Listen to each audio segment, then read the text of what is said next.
So I have got a few things coming up. First of all, 3 movies to talk about in this video. And then I've also got a movie wrap-up update to bring to you guys, and I've also got a weekly vlog return date confirmed at the end of this video as well.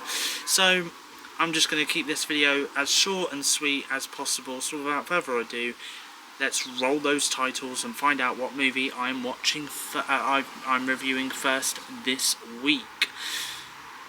You're watching Steve's Movie Wrap-Up episode 37 right here on my YouTube channel, SteveOfficial. The first movie we'll be reviewing in this episode is Ghostbusters Frozen Empire. Now, Ghostbusters Frozen Empire I have given 2 stars over on Letterboxd. I'm not gonna lie here, but Ghostbusters is a franchise which admittedly I did enjoy the original and maybe the second one, but I do feel as though this is one of those franchises that should have remained in the 80s and stayed there. I don't get why we have needed to have a female-led version of this franchise and also a reboot of this franchise which features Paul Rudd and Finn Wolfhard. We had Afterlife a few years ago, and now earlier in 2024 we had Frozen Empire. Did it bring anything new to the table or anything new to the franchise? Not really, no. Admittedly, I will give Paul Rudd some credit in here, and maybe Finn Wolfhard, because I thought that Paul Rudd was good in his role while Finn Wolfhard was okay in his role, but as for the rest of the cast members, I just couldn't connect with them all, sadly. And this is also another issue that I had with this film. This film had somewhere between 20 to 30 characters, so was it really impossible for them to all have enough screen time as well in the space of 1 hour and 55 minutes that this movie has a running time of. The music scoring was good, admittedly, and I will say that it did what it needed to, bring some tension during the tense moments of the film. The script was, again, okay, maybe a little clunky in places. I just feel as though after this film they need to reset this franchise, or rest this franchise, and not make any more of these, because I just think they are just milking this film for nostalgic reasons, and I just don't think, in my opinion, that this film has a place in the 21st century. Even if you bring kids or new characters to this franchise, there's also some of the original cast members who show up in this film, like Bill Murray and Dan Aykroyd. I swear they were also in the previous film Ghostbusters Afterlife as well, but their appearances in this film just felt rather forced, like they just had to be in the film for the sake of them being legacy characters. Yes, they were still great in their roles and as usual, but for me it just felt like they were just brought in for, once again, nostalgic reasons, when really they just didn't need to be brought in. If I am right in what I am saying, if they came back for Afterlife, it's been a while since I've watched that film, by the way, so I can't remember too much about it. Maybe the previous film was just forgettable, but if I do remember the previous film bringing back the legacy characters and the original characters from the first film from the 80s, then yes, that's a great idea. It's nice to see them back in their roles again. But as for the sequel to that film, though, at this point it just felt like their cameo appearances were just forced. And like many of the other Ghostbusters movies, the iconic theme song, which we all know and have heard regardless whether we have seen the films or not, it was used towards the end of the film, which was nice, I guess. Do you think I am gonna remember this film in about a week's time? Likely not, to be honest. And is this a film that I think I will watch again? Probably not, but if you are looking to watch Ghostbusters Frozen Empire, it is available to buy and rent on digital right now. So we move on to the next film, which is Twisters. Now, Twisters I gave 3.5 stars over on Letterboxd. So Twisters is a movie which I don't know whether you would class it as a sequel or you would class it as its own standalone movie, because in 1996 we had the original movie which was titled Twister, which, by the way, I have never seen it before, by the way, and I have seen it listed being shown on TV, but I've never actually watched the film. But if you are wondering whether you might need to watch the 1996 movie to understand this one, you really don't. I think there might be a few references in here, though, which some moviegoers may get the references to it if they have seen the 1996 movie. But what did I think of this one? Well, in all honesty, I did think it was great. You have Daisy Edgar-Jones, who is the main lead and the star of the film. Anthony Ramos also stars in the film, as well as Glenn Powell, who I just feel as though is in a lot of movies I have seen lately. Anyone feel like they have seen him in other movies more recently, or is it just me? Well, he also stars in this film, and similar to his character in the 2023 film Anyone But You, starring Sydney Sweeney, he also comes across as a bit of a Chad in this film. It's almost like his character in Twisters is the same character from Anyone But You. Maybe they could be twins with the same personality in the same universe. Who knows?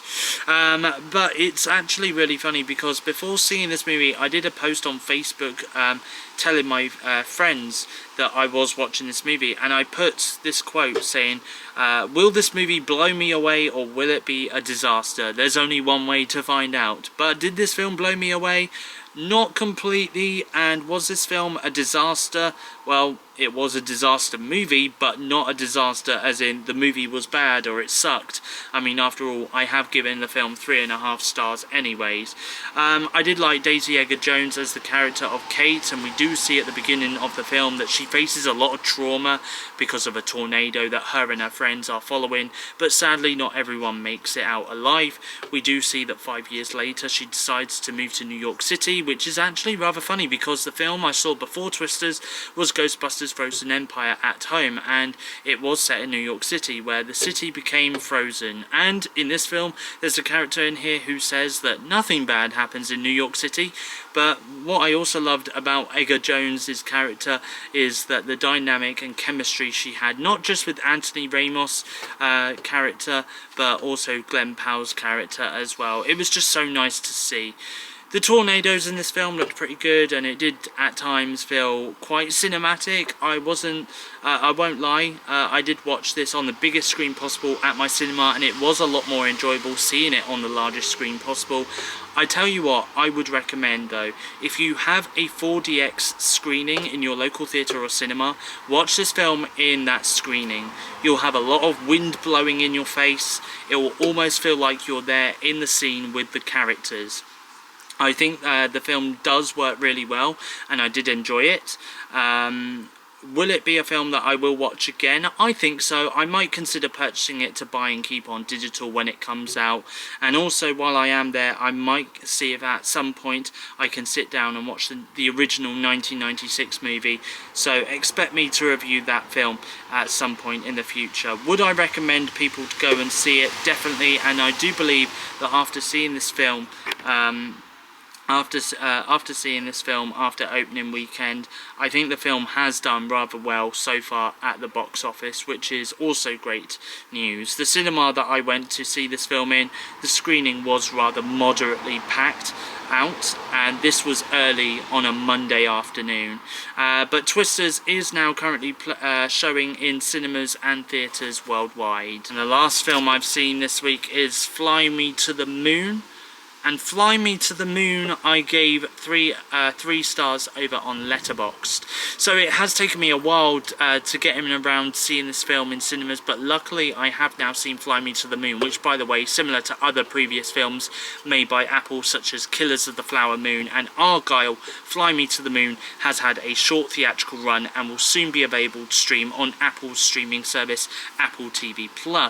But what did I think of this movie? Well, it was a comedy, and there are some moments in here where I did find this movie quite funny. You have Scarlett Johansson, Channing Tatum, Ray Romano and Woody Harrelson who all star in this film. I think that the dynamic between Scarlett's character Kelly and Channing's character Cole was great, and I thought the chemistry between both characters were great as well. It's funny that Ray Romano is in this film because not only did he have some funny lines in this film, but also I watched an episode of The Simpsons the other day where he made a guest appearance in the show, and I did think to myself, I don't think I have seen this actor play any roles for quite a while now. Maybe he has retired. Until I go and see this film and see he's playing a character throughout the film.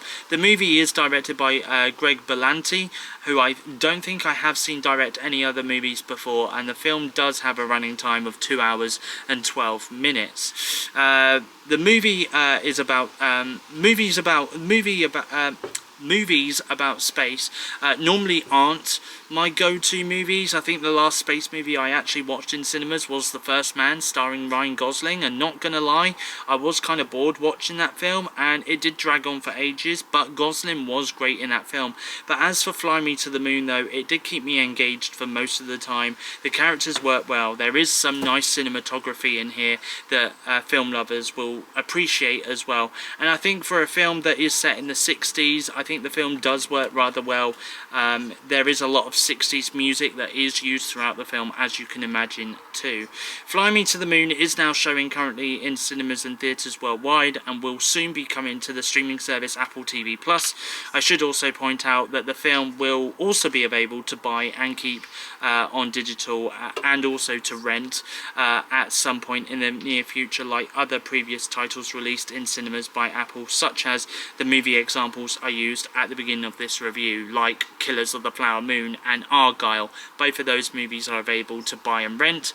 I should imagine Fly Me to the Moon will be no different. And that is pretty much it for this week's episode of the movie wrap up. Before I do go, I just very quickly want to say that there is going to be a movie wrap up video coming up on Wednesday this week, Wednesday the 31st of July 2024 at around about 8 PM UK time is when that video will be coming up. It's going to be basically a video about my top 20 movies so far in 2024. Now that we're halfway through 2024, I'm going to do a video talking about the top 20 movies that I've enjoyed so far in 2024. Now I'm going to be honest with you, I haven't seen every movie that has been released, especially there are a few major titles that have been released in the first half of 2024 that I haven't seen yet, so it's not going to be a complete top 20. So don't be surprised if there are films that I do in my top 20 list of 2024 on Wednesday, and then later at the end of the year, when I go through my top 20 movies of 2024, you see a major difference, because there's other movies that I've seen from the first half of 2024 in the second half of 2024, and they've made the top 20, and there's other movies that are in the top 20 list right now that aren't at the end of the year, if you get what I mean. So there we go. But you know, things like that can change over time, of course they can. So that's going to be coming up on Wednesday, 8 PM UK time. I'm also going to be sharing my top 20 movie list as well across my social media platforms like Twitter/X and Threads and Instagram and Facebook and stuff like that as well. So that'll be coming up on Wednesday at 8 PM UK time.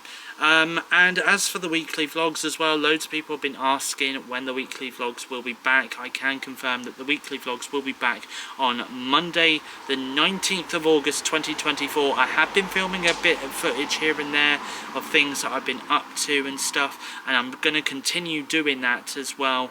But yeah, I think will it be Monday the 12th of August? Monday the 12th of August is when I'm going to get back to filming my vlogs fully across the week and stuff. And of course I'll bring you the weekly vlog on the 19th of August at the usual time of 4 PM UK time. So feel free to check that out then. But anyway, thank you for watching this video. I hope you guys enjoyed it. If you did, please give it a thumbs up, leave a comment in the comment section down below, and as always, if you are new around here, feel free to hit that subscribe button to become a Stevo. Now it depends when you're watching this. If you're watching this in real time, 4 PM on Sunday the 28th of July 2024, then there's going to be a video out in 2 hours at 6 PM UK time where I go live, and I'll be discussing day 2 of the San Diego Comic-Con for about an hour. But if you're watching this after 6 PM UK time on Sunday the 28th of July, then either catch the replay of it and see what I spoke about in that video, or if not, then feel free to check out my next YouTube video, which will be out Wednesday at 8 PM UK time, where I will be discussing the top 20 movies of 2024 so far. So until then though, it's goodbye. Thank you for watching, and also, thank goodness, it's remained nice and sunny. I remember last time I tried doing a movie wrap-up video outside in the garden and it started to rain. I had to go indoors and do the rest of the video indoors. So thank goodness I've been able to sit outside and do a movie wrap-up video for you guys in the sunshine, and yeah, but anyway, thank you for watching, and until next time, it's goodbye. Thank you for watching, and I'll see you guys again in my next YouTube video.